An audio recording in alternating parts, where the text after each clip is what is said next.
তাহলে আমরা সবাই বিপদে যাব।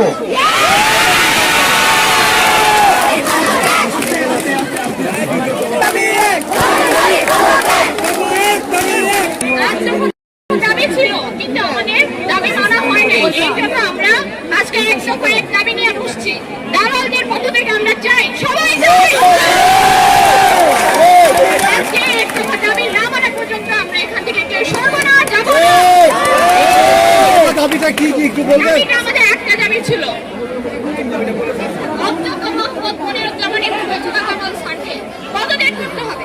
মোহাম্মদ আবুল মুতালিব স্যারকে আগামী 3 মাসের জন্য ঘোষণা এবং আমরা তার সাথে গভর্নিং বোর্ডের পদত্যাগ চাইতেছি।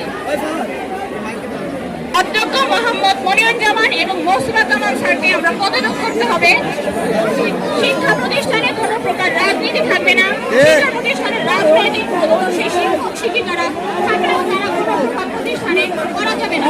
রাজনৈতিক অভিভাবক নির্দেশনে কর্মচারীদের এবং শিক্ষক শিক্ষিকা সংশ্লিষ্ট সকলের শোভনীয় আচরণ করতে হবে এবং প্রতিষ্ঠানের কোন শিক্ষক শিক্ষিকার সাথে সকল অভিভাবকদের সাথে শোভনীয় আচরণ করতে হবে।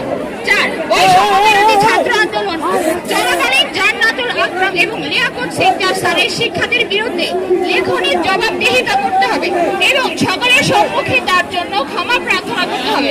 5 বেতন ও পরীক্ষার ফি সহনশীল পর্যায়ে নিয়ে আসতে হবে। 6 প্রতিষ্ঠানের প্রতিটি ক্লাব সংস্কার করতে হবে। ক্লাবের প্রতি ক্লাব মডারেটর যত্নশীল হতে হবে এবং দায়িত্ব যথাযথভাবে পালন করতে হবে।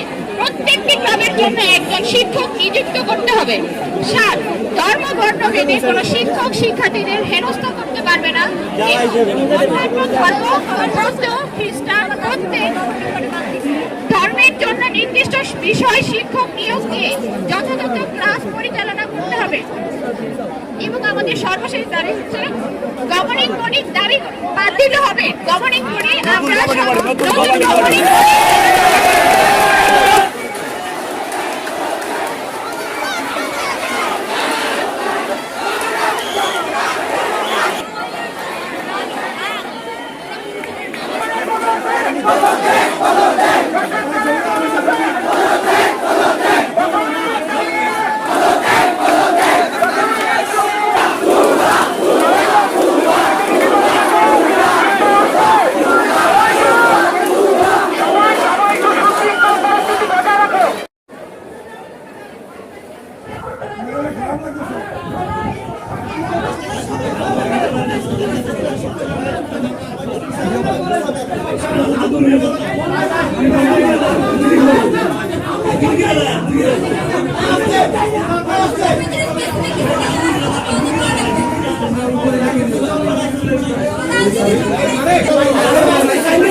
শোনাবে কে?